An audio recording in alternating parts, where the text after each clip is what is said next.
My name is GIL ROCHA. I am so humbled and so honored to be in your presence. I mean, I was telling Monica that it's actually to the day that last year I decided to retire, or at least take a shot at being an artist full time. And so it's been a whole year when I kind of took the dive, and it was really scary, and it was, I contemplated it a lot, whether it was going to be worth it, and because unsure of like how an artist's career goes, you never know what's going to happen. And so I feel very fortunate that it's been to the day when I think it was my last class last year, that now I come back because this is really what I wanted to do. I wanted to expand my teachings into the general public, with adults and kids if possible, anything that could maybe inspire. That's my goal for this evening, to inspire you guys. Not even though we're gonna do work and the workshop is based on my work, but I would really want you guys to come out of this workshop feeling inspired and feeling that you can do whatever it is that you want to do, whether it's music or anything that revolves around the creative, just creativeness in general. And so yeah, let me talk about Ya Mero, which is a piece that was commissioned by Mexicarte. When they approached me, and I've known of Changarrito and followed all their projects for the longest time, I was kind of like in a state for a little bit of like, what am I gonna do? Coming with like, can I pull the weight always, as an artist? And doesn't matter, I think, as how long we've been doing this, I think there's always those little moments of self-doubt, right? Am I gonna pull the weight? I mean, there's all these artists that have inspired me, that I look forward to seeing their projects. And so thinking about it, so a changarrito is a place where people can stop to buy, many different things, especially like on the Mexican side. There's things from general items to, I don't know, like cigarettes and hats and caps, glasses, all these things, right? So I kept thinking, what can I bring from where I come from? And I live right on the border in Laredo, Texas, but it's a border from Laredo and Nuevo Laredo on the Mexican side. And one of the biggest things that inspires me, I think, is to bring a voice to how we're portrayed as Mexican American. Sometimes in the news there's all these bad things happening, and we are not going to disregard that there are, situations in which they're not ideal. There's like the narco, and there's like all these illegal crossings, all these things that are negative, but at the same time, there's a humane part of it. And something that in my person wish to consider, and that's something that I wanted to bring into this piece. So the piece that I did is like this imaginary changarrito, which would be located in a hidden part on the Mexican side, which would be the last place where somebody that would cross illegally stopped to purchase, trade, or exchange anything to make their journey. And again, I understand the politics of like people that they have to wait years before they get their permit, but just on the human part of it is like, sometimes what drives people to do illegal things? I mean, can they hold for as long as they can? What things are they is pushing them to leave their home country, to leave their amazing food, their culture, their music, everything, so that they can find a better life, maybe not even for themselves, but for the next generation. And so that's how I came up with this. And so the title Ya Mero is like, you're almost there, right? And so I have all these different things, from like cans of tuna and sardine. There's like baby diapers, some cookies, maybe some cigarettes and things like that. But at the same time, there's other things that I think are a little deeper into it. Like, for example, I have this where there's like these prayers. And so just thinking about like how here in the US there's all about like commerce and consumerism and capitalism. I had recently, maybe like 2-3 months ago, I went to the valley and I visited Iglesia de San Juan, right? And so they have like this store where they sell anything from candles to like gallons for the holy water. And I'm like, oh my God, like, you know, there's all these things of being sold. And so in this changarrito, I have like these prayers that people can buy. And then there's like the prayer plus, that one, that one is it comes like with a blessing, you know, from the church. There's other things that are, I think this is the heavy one, at least for me, something that I was, you know, kind of really hesitating in a way of like, should I do this? But I did it anyways. I think we as artists, sometimes we have to take a risk. And it's called the Difunto Kit.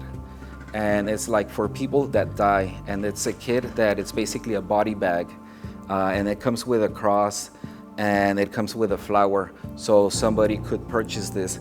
And the way that I thought about it was, the reason that I decided to go with it is because sometimes I feel that when we hear the news, people cross and people die. It's just an unfortunate fact. Harsh stories of just finding people through the jungle. You know, we've heard stories of finding them in the desert.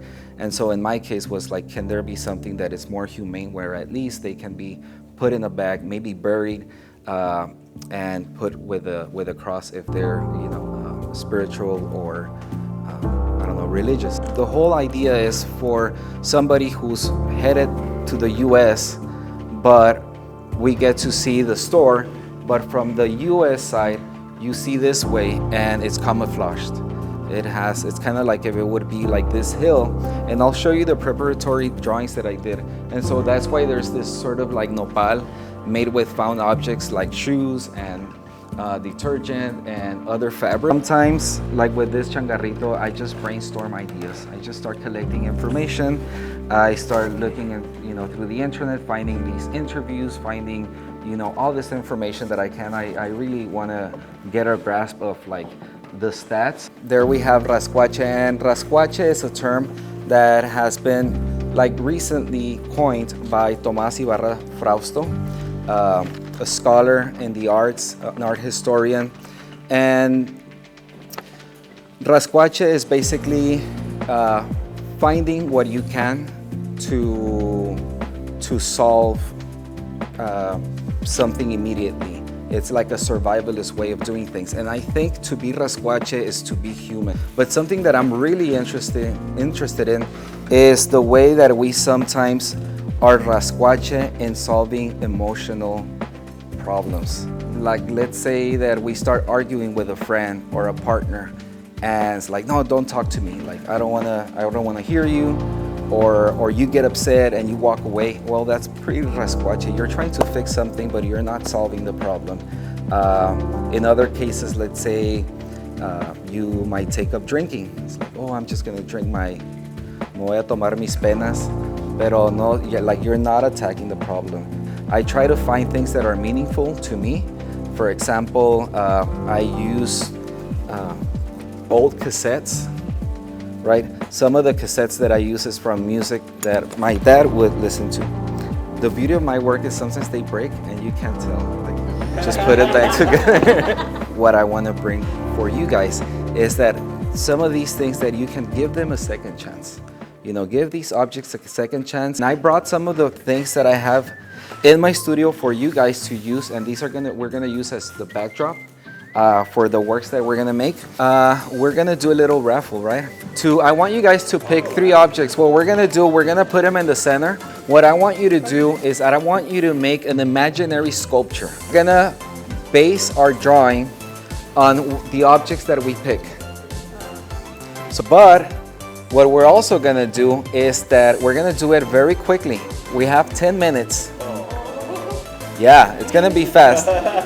And then we're gonna switch with the person right across from us or next to us, whatever. We're gonna switch and they're gonna draw another item, 2 or 3, whatever they can do. opening up your imagination, and it's called the exquisite corpse.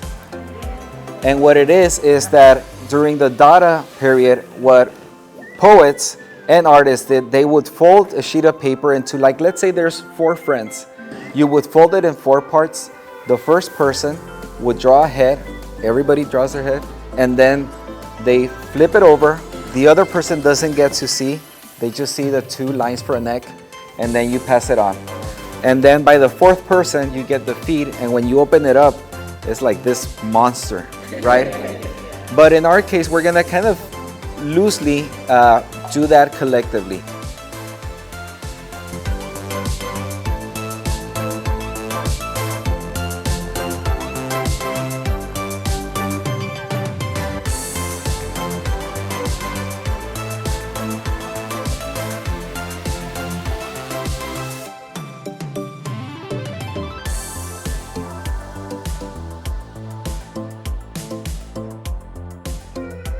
Okay, well, yes, thank you, everyone. This was an absolutely beautiful event, and we had so much fun, and it was so great to see such beautiful pieces, especially yours. Thank you. What do you want this piece to evoke from the viewer? This piece, what I really want is for people to have empathy for other humans, to understand that there's difficult situations in a lot of different places, a lot of countries, regions. Everyone's situation might lead them to, sometimes the last option is to cross illegally, and maybe that's not what they want, but nevertheless, it's something that it's about survival.